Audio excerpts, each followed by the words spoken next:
প্রিয় দর্শক, এসেছি সাগর বক্ষের জীব দর্শন করতে।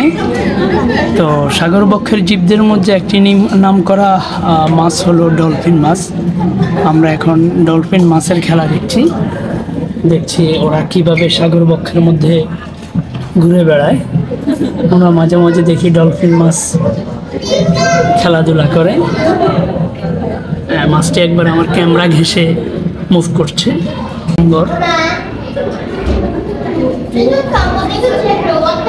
এই হাঙ্গর মাছটি অত্যন্ত ভয়ঙ্কর আকার ধারণ করে এখানে বসে আছে।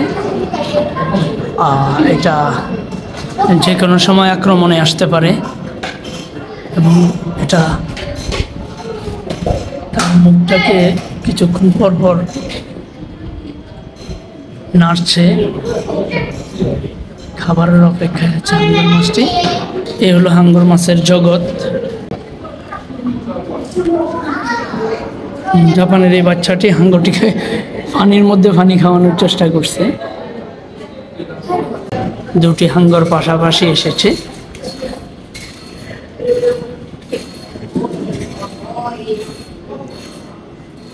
দুটি হাঙ্গর পাশাপাশি খুব করছে।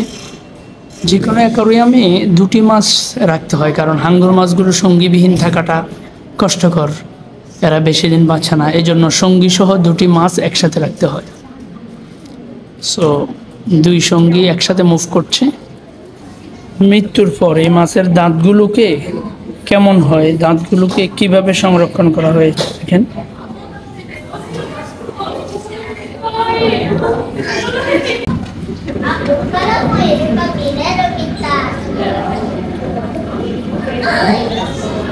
ও পানিতে সাঁতার কাটছে, সে পানিতে নেমেছে এবং পানিতে সাঁতার কাটছে।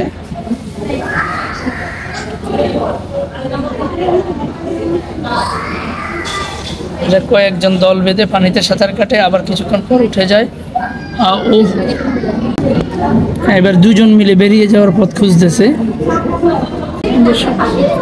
এটা দুই লেজ বিশিষ্ট। এটা মাছ নাকি কোনো প্রাণী অ্যাকচুয়ালি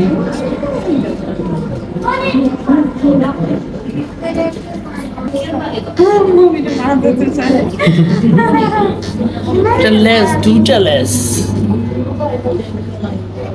লেজগুলো আশ্চর্যজনক।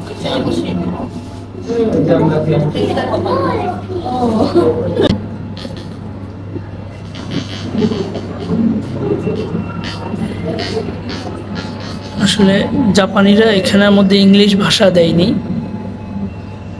ওরা বেশিরভাগই এখানে দিয়েছে ওদের নিজস্ব ভাষায়। আমরা নেমে এসেছি অক্টোপাসের জগতে। একটি অক্টোপাস তার সাগর বক্ষের মধ্যে কিভাবে সে বিচরণ করে এর একটা নমুনা এখানে রয়েছে।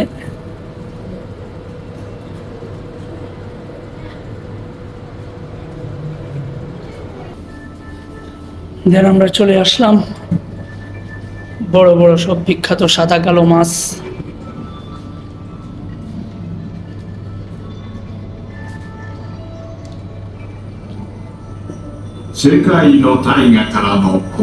কোন প্রাণীর সাগর বক্ষের নিচের কোন প্রাণীর কানের পাশে পা থাকে প্রথম আমি দেখলাম।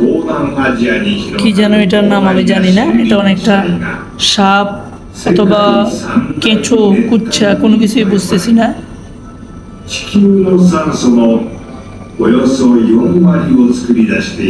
আমি দেখিনি, এই প্রথম দেখলাম মাছের কোনো পাখা থাকে। তো এখানে আরেকটি মাছ দেখতে পাচ্ছি যে এটি পাখা সহ, ফুল পাখা সহ মাছটি। এই যে পাখাটা খুলে রেখেছে, ফুল ফ্যাকম খুলে রেখেছে। এই একটি প্রাণী, এটা জেলিফিশের মতো। এটা সাগর বক্ষে এইভাবে ঘুরতে থাকে। এটা কি, এটার কোথায় মাথা, কোথায় মুখ, কোথায় পেট, অথবা এটা খাই বা কি, মানে বোঝার কোনো উপায় নেই। এটাও সাগর বক্ষের একটি প্রাণী। এই প্রাণীর ডিফারেন্ট ভার্সন। ওই প্রাণীর মধ্যে কোনো পা ছিল না লম্বা, কিন্তু এটার মধ্যে অনেক লম্বা পা দেখা যাচ্ছে। আপনারা একটু খেয়াল করলে দেখবেন এই প্রাণীটি মুভ করার সময় তার নিচে পা রয়েছে, অনেকটা প্যারাট্রুপাস বা মানে প্যারাশুটের মতো। আমার তো একটি বাঘা মাছের কবলে, এই মাছটির নাম জানি না, এটা কোনো ক্যাটফিশ হবে। এর পিঠের মধ্যে ছড়ে আরেকটি মাছ এসেছে আমাদের সাথে সাক্ষাৎ করতে। ভয়ঙ্কর বাঘা কচ্ছপ দেখতে পাচ্ছি, একটি কচ্ছপ উপরে ঝুলে আছে এবং আরেকটি কচ্ছপ এদিকে মুভ করছে। কিছু বিগ ক্র্যাব দেখতে পাচ্ছি। এই ক্র্যাবগুলো জাপানিদের অনেক প্রিয় খাবার, যদিও ইউরোপিয়ানরা এই ক্র্যাবগুলো বেশি একটা পায় না বা খায়ও না, কিন্তু জাপানিরা এই ক্র্যাবগুলোকে অনেক মজা করে খায়। আমরা ঢুকে গিয়েছি একবারে লাইভ মিউজিয়ামে। আমাদের বামে, তারপর ডানে, তারপর উপরে, আমাদের চারপাশে ঘুরছে ফিরছে মাছ। আমরা রয়েছি একটি সাগরের একদম নিচে। এই মাছটি কি যেন, এই মাছটির সাথে আমি একটু হাঁটি। এর বিশাল বড় পাখা রয়েছে, এই পাখা দিয়ে আমরা ঘুড়ি উড়াই। ও বিশাল বড় কচ্ছপ, আকারে আমার থেকেও অনেক বড়। দেন আমরা যাচ্ছি অন্য সাইডে। দর্শক, কিছু মাছ সাগরবক্ষ রয়েছে যারা সারিবদ্ধভাবে ঘুরে। আপনারা দেখতে পাচ্ছেন এই বাচ্চাটি, জাপানের এই বাচ্চাটি একবারে একাই সারিবদ্ধভাবে মাছগুলোকে দেখছে। আপনারা একটু দেখুন, এই মাছগুলো সর্বদা সারিবদ্ধভাবে মুভিং করতেছে। এরা কখনোই থামে না, এদের জীবন এরকম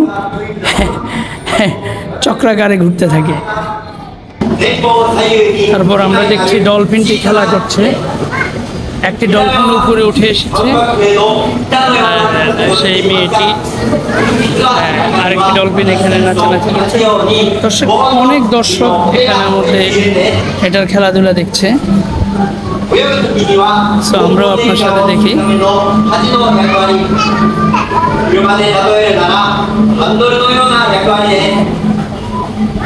এখানে দেখতে পাচ্ছি আমরা পেঙ্গুইন, ওরা গোসল করছে। কেউ কেউ ওখানে দাঁড়িয়ে আছে। ওরা